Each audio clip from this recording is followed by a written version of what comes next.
Assalamualaikum warahmatullahi wabarakatuh. Saya Sonia, nomor NIM 20 30111137. Saya akan mempresentasikan tugas pendidikan inklusi, materi tentang konsep anak berkebutuhan khusus. Materi yang pertama adalah pengertian anak berkebutuhan khusus. Anak berkebutuhan khusus adalah anak yang memerlukan penanganan khusus karena adanya gangguan perkembangan dan kelainan yang dialami anak. Berkaitan dengan istilah disability, maka anak berkebutuhan khusus adalah anak yang memiliki keterbatasan di salah satu atau beberapa kemampuan, baik itu bersifat fisik seperti tunanetra dan tunarunggu maupun bersifat psikologi seperti autis atau ADHD.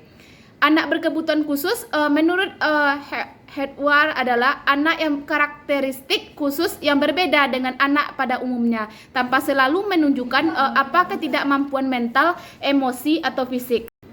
Yang kedua, klasifikasi anak berkebutuhan khusus.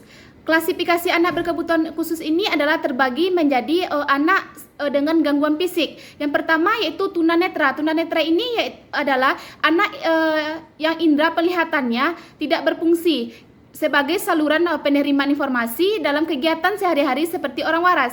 Yang kedua yaitu tunarunggu. Tunarunggu ini anak yang kehilangan seluruh atau sebagian daya pendengarannya sehingga tidak ada kurang mampu berkomunikasi secara verbal. Yang ketiga yaitu tunadaksa. Tunadaksa ini yaitu anak mengalami kelainan atau cacat yang menetap pada alat gerak seperti tulang, sendi atau otot.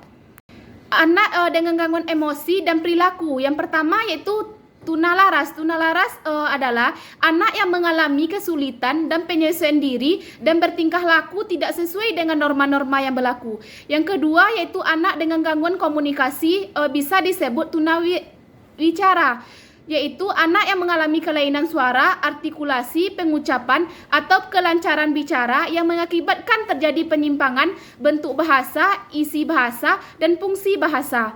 Yang ketiga yaitu hiperatif. Hiperatif ini adalah secara psikologi gangguan tingkah laku yang tidak normal disebabkan atau berfungsi secara neurologis dengan gejala umum tidak mampu mengendalikan gerakan dan memusatkan perhatian. Anak dengan gangguan intelektual yang pertama yaitu tunarahita, yaitu anak secara nyata mengalami hambatan atau keterbelakangan perkembangan mental intelektual jauh di bawah rata-rata sehingga mengalami kesulitan dalam tugas-tugas akademik dan komunikasi maupun sosial. Yang kedua yaitu anak lamban belajar atau slow learner.